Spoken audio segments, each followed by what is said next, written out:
Welcome back, everyone. You know, Radek mentioned that breeze he could start to feel just beginning to pick up. If you look at the observations out of the Jetport, indeed, north winds at 14, now gusting to 22 miles per hour. So we're starting to begin to ramp the winds up, and this is just going to continue through the overnight. That dew point at 52, coupled with a north wind. Now, when the hurricane has that much dry air out ahead of it, yes, we're going to get some rain, and we could get some waves of rain coming through, but in the end, I'm not overly concerned about an excessive amount of flooding concerns, at least over the western part of the state.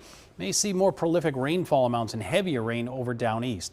All right, here's your center of circulation as of 11 o'clock. You can see the drier air working its way in on the on the eastern side of that storm system, and some of the strongest winds by the Hurricane Hunter aircraft have been located off to the north and northwest. So look at the yellow cone here. That's the tropical storm force winds. We've talked about this a lot over the past couple of days, just how massive this storm system is when you base it on the 40-mile-per-hour winds. That activity begins to get into coastal Maine during the day tomorrow. Here's 1 o'clock in the afternoon, some of the strongest wind likely to be now working its way down the coast.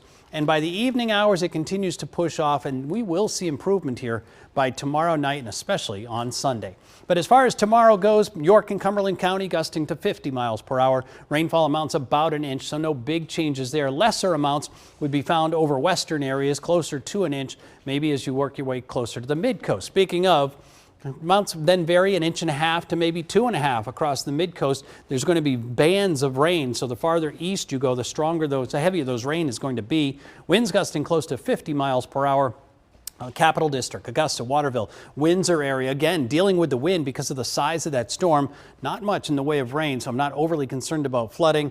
And even to a lesser extent back through the mountains where isolated damage or scattered power outages are possible, winds gusting to 45 miles per hour. So the clouds increase through the overnight, the winds will increase, and the rain begins by morning. We're looking at temperatures upper 50s, lower 60s. Tomorrow we'll get into the upper 60s. The winds out of the north gusting close to 50 miles per hour.